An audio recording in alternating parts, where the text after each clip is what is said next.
మీ GIET ఇప్పుడు GGUగా మారింది. 2000కు పైగా ప్లేస్మెంట్స్, IPM, KPMG వంటి సంస్థలతో ఇంటిగ్రేటెడ్ కోర్సులు, UPSC కోచింగ్, అడ్మిషన్లు ఓపెన్. ప్రస్తుతం మనం ఉన్న హంపీలో ఉన్నటువంటి అంజనాద్రి భూమి అంటే ఇక్కడ ఆంజనేయ స్వామి బర్త్ ప్లేస్ అన్నమాట. ఆంజనేయ స్వామి పుట్టినటువంటి స్థలము. ఇక్కడికి వస్తే కంపల్సరీ ఈ ప్లేస్ని, ఆంజనేయ స్వామి గుడిని చూడకుండా అయితే ఎవ్వరు వెళ్ళరు. కాకపోతే ఏంటంటే కింద నుంచి 575 స్టెప్స్ ఉంటాయి. ఆ మెట్లు ఎక్కిన తర్వాత మాత్రమే స్వామివారిని దర్శనం చేసుకోగలుగుతాము. రండి ఎక్కుదాం. ఎంటర్ అవుతానే ఇక్కడ మనకి రాముల వారు కనిపిస్తారు. చూడండి, ఎక్కడ ఆంజనేయ స్వామి ఉన్నా కూడా అక్కడ రాముల వారు ఉంటారు కదా, శ్రీరాముల వారు కనిపిస్తున్నారు చూడండి. తర్వాత ఇక్కడికి రకరకాల రాష్ట్రాల నుంచి వచ్చేవాళ్ళు ఉన్నారు. మహారాష్ట్ర, గుజరాత్, ఏపీ, తెలంగాణ, కేరళ, తర్వాత తమిళనాడు, ఇలా రకరకాల రాష్ట్రాల నుంచి చాలా పెద్ద పెద్ద వాళ్ళు కూడా ఉన్నారు చూడండి. వీళ్ళందరూ మెట్లు ఎక్కుతారన్నమాట.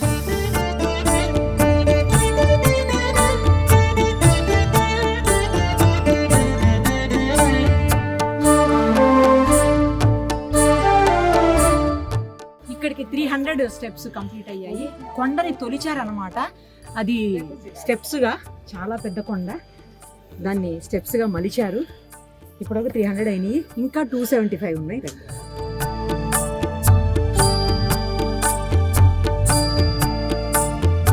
25 స్టెప్స్ ఉన్నాయి అనగా ఇక్కడ చూడండి, పెద్ద రాయి ఉంగి మాత్రమే రావాలి, లేదంటే తలకు తాకేస్తుంది.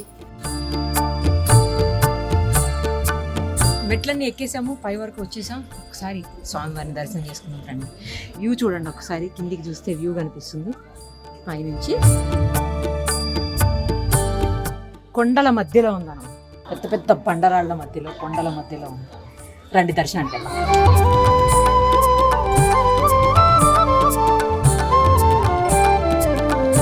కొబ్బరికాయ సమర్పించాలనుకుంటా స్వామివారికి. అది చూడండి, కొబ్బరికాయలు కొట్టే ప్లేస్ అనమాట ఇది.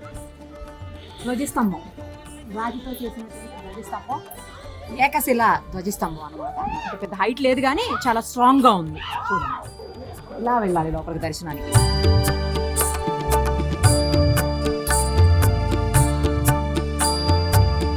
ఆంజనేయ స్వామి దర్శనం అయిపోయింది. అయితే దర్శనం లోపలికి వెళ్ళినప్పుడు ఆ విగ్రహాన్ని మీకు చూపించడానికి లేదు, ఎందుకంటే అక్కడ ఫోటోగ్రఫీ కానీ వీడియోగ్రఫీ కానీ ఏది అలౌడ్ లేదు. అందుకోసం అని చెప్పేసి చూపించలేకపోయాను. బట్ స్వామివారిని దూరంగా అయితే మీరు కూడా చూశారు కదా. మా జన్మస్థలం అంజనాద్రి అని చెప్పేసి ఇక్కడ అదే వాళ్ళ కన్నడలో రాసి కూడా ఉంది చూడండి. తర్వాత ఇక్కడ వ్యూ చూడండి ఎంత బాగుందో అసలు. పెద్ద పెద్ద గంటలు ఉన్నాయి, అవి కూడా చూడండి బ్యాక్గ్రౌండ్లో కనిపిస్తున్నాయి. మొత్తం వ్యూ అయితే చాలా చాలా చాలా సూపర్గా ఉంది. హంపీలో స్పెషల్ అంటే ఆంజనేయ స్వామి జన్మస్థలం అయినటువంటి ఈ ప్లేసే. ఒకవేళ ఈ సైడ్ వస్తే మాత్రం మీరు విజిటింగ్కి ఖచ్చితంగా విజిట్ చేయండి. 575 మెట్లు ఉన్నాయి కదా, ఇబ్బంది అవుతుందని అనుకోవడానికి ఏం లేదు. చాలా ఈజీగా ముసలివాళ్ళు, పెద్దవాళ్ళు, చిన్నపిల్లలు అందరూ ఎక్కేస్తున్నారు. ఇగో నాతో పాటు మా బాబు కూడా ఎక్కేశాడు. ఇగో ఎలా అనిపించింది? చాలా బాగుంది. చాలా బాగుందా?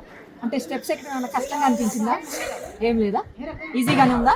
హనుమాన్ పాడుకుంటే ఈజీ ఉంటుంది. హనుమాన్ చాలీసా. ఓకే, అప్పుడు ఈజీ అయిపోద్దా? నచ్చిందా టెంపుల్? కంపల్సరీ విజిట్ చేయండి. Thank you. హంపీలో ఉన్నటువంటి లోటస్ మహల్, ఇది లోటస్ మహల్ దగ్గరే మనం ఉన్నాము. ఇండో ఇస్లామిక్ కల్చర్ రెండు మిక్స్ చేసినటువంటి స్ట్రక్చర్ ఇది. అది కూడా లోటస్ అంటే లోటస్ పూజ, తామర పువ్వు ఆకారంలో ఉన్నటువంటి మహల్ అనమాట. అందుకే లోటస్ మహల్ అని అంటారు. ఇంకొకటి చిత్రాంగి మహల్ అని కూడా దీనికి పేరుంది. ఇక్కడ చూడండి మీరు, పిల్లర్స్ అన్నీ కూడా ఈ సైడ్ 2 పిల్లర్స్ ప్రతి చోట, ఇటు కంటిన్యూస్గా 6 పిల్లర్స్ వచ్చి ఉన్నాయి. మీరు అవన్నీ క్లియర్గా అక్కడ చూడొచ్చు. ఇది కేవలం రాతి మీద కట్టినటువంటి, రాతి పునాదుల మీద కట్టినటువంటి బిల్డింగ్. ఎక్కడ చూసినా సరే రాయితోటే కట్టారు, మీరు అబ్జర్వ్ చేయండి. తర్వాత ఫస్ట్ ఫ్లోర్కి వచ్చేసరికి ఒక పెద్ద మండపం లాగా ఉంది లోపల. దానికి అటువైపు ఇటువైపు కూడా 4 చతురస్రాకారంలో ఉన్నటువంటి స్తంభాలు ఉన్నాయి, పెద్ద పెద్ద స్తంభాలు ఉన్నాయి. తర్వాత అవి వాటి మీద తోరణాలు ఉన్నట్లుగా కట్టి ఉంది స్ట్రక్చర్. ఇంకవైపు మధ్యలోనేమో గుండ్రంగా ఉంది. ఆ స్ట్రక్చర్ అంతా పైకప్పు మొత్తం గుండ్రంగా ఉంది. దాంట్లోనే తామర పువ్వు లేదా తామర మొక్క ఎలా ఉంటుందో అలా ఉన్నది. తర్వాత దీనికి నార్త్ వైపు నుంచి స్టెప్స్ ఉన్నాయి.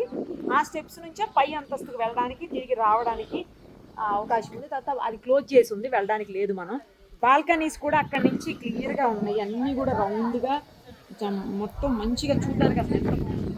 ఆ తర్వాత లోపలంతా కూడా పూల మొక్కలతో ఎలా ఉంటుందో అలా ఆ రకమైనటువంటి నిర్మాణం అది. తర్వాత ఇది సూపర్ స్ట్రక్చర్ అని చెప్పొచ్చు, ఎందుకంటే పిరమిడ్ ఆకారపు గోపురాలు కలిగి ఉంది. మొత్తం పిరమిడ్ ఎలా ఉంటుందో అలాంటి గోపురాలు అనమాట అన్నీ కూడా. మొదట అంతస్తు పైభాగం మీద పై అంతస్తు కంటే కూడా ఎక్కువగా అలంకరించారు. చాలా బాగుంది అది.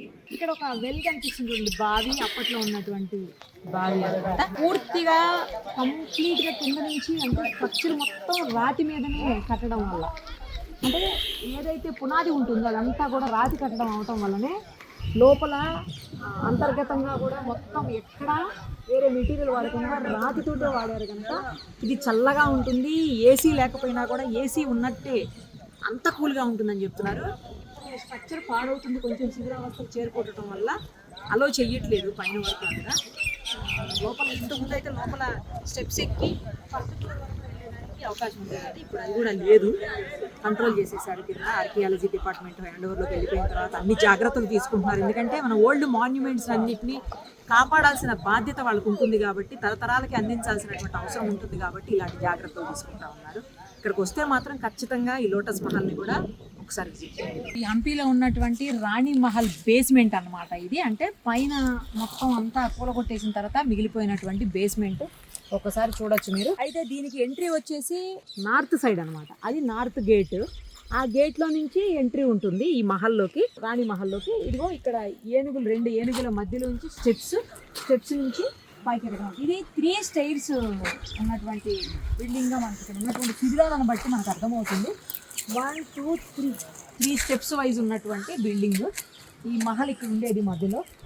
తర్వాత ఇది ఏ రాణి ఉన్నారు, ఎప్పుడున్నారు, ఎవరు కట్టించారు, ఏమీ కూడా వివరాలు అటు ఆర్కియాలజీ దగ్గర కానీ లేదంటే ఇటు హిస్టారికల్గా కూడా ఎక్కడ కూడా లేవు. కాకపోతే వాడుకలో అంటే ఇక్కడ ఉన్నటువంటి ప్రజలు వాళ్ళకు ఉన్నటువంటి అనుభవం ప్రకారం చెప్పింది ఇది రాణి మహల్ అని చెప్పేసి. తర్వాత అటు వచ్చేసి ఈస్ట్ సైడ్, అటు సౌత్, అది వచ్చేసి వెస్ట్ సైడ్ అవుతుంది.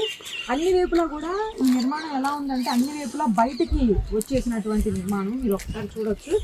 3 అంతస్తులు నేను ముందే చెప్పాను కదా, అందుకే అలా కనిపిస్తుంది. ఇదే పునాది అనమాట. మనం చూస్తున్నది బేస్. ఆ బేస్ని బట్టి ఇది 3 అంతస్తులు అని చెప్పేసి మనం అనుకోవచ్చు. ఇది ఫస్ట్ ఒకటి ఎక్కాము ఆల్రెడీ, ఇది సెకండ్ వన్ అనమాట. ఇది 2వ అంతస్తు, ఇక అది 3వ అంతస్తు. 3rd ఫ్లోర్కి ఇదే ఎంట్రీ అనమాట. మనం ఇక్కడికి వచ్చిన తర్వాత ఇక్కడ అబ్జర్వ్ చేయండి, 4 రూమ్స్ ఉన్నట్టు మనకి ఆనవాళ్ళు కనిపిస్తున్నాయి. ఇది 1, ఇది 2, ఇది 3, అది 4. 1 2 3 4 4 గదులు ఉన్నటువంటి ఆనవాళ్ళు అయితే ఇక్కడ కనిపిస్తున్నాయి. మొత్తానికి చాలా స్ట్రాంగ్. అప్పట్లో రాజులు యుద్ధాలు అవి చేసేవాళ్ళు కదా, ఆ యుద్ధాల్లో ముస్లిం రాజులు దండయాత్రలు చేసినప్పుడు కూడా ఎక్కడా కూడా వాళ్ళు పూర్తిగా అయితే వీటిని తీసివేయలేకపోయారు.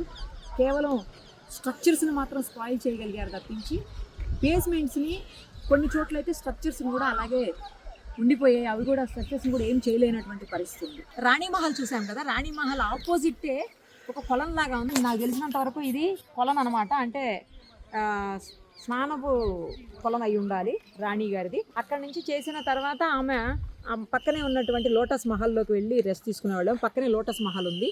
ఇది వచ్చేసి కొలం అనమాట. అంటే పుష్కరిణి అంటారు కదా దేవుళ్ళ దగ్గర ఉంటే, ఇక్కడ ఉంటే కొలను అంటాము. సో అలా రాణి గారు వాడేటువంటి కొలను. తర్వాత మీకు సెక్యూరిటీ కోసం ఎంత హైట్లో కట్టుందో, అప్పట్లో మనకు తెలుసు కదా, గోడలు ప్రాకారాలు అన్నీ కూడా చాలా హైట్ ఉండేవి. శత్రు రాజ్యాల నుంచి, శత్రు దేశాల నుంచి, శత్రు రాజుల నుంచి కాపాడుకునేందుకు చాలా చర్యలు తీసుకునేవాళ్ళు రాజులు. సో అలాగే ఆ గోడ కూడా చూడండి ఎంత పెద్ద గోడ ఉందో. దాని పక్కనే సెక్యూరిటీ ఉంది. ఆల్వేస్ అక్కడే ఉండి సైనికులు కాపలా కాసేవాళ్ళు అన్నమాట. ఎవరన్నా చాలా దూరం నుంచి, దాదాపు 5 నుంచి 10 కిలోమీటర్ల డిస్టెన్స్లోనే ఎవరన్నా శత్రు రాజ్యాలు లేదా శత్రు దేశాలు కనుక దాడులు చేస్తున్నాయేమో, వాళ్ళు ఏమన్నా వస్తున్నారేమో అనేది తెలుసుకునేందుకు అక్కడ వాళ్ళు రెడీగా ఉండి చూసేటోళ్ళు అనమాట. సో అదే అది చూడండి.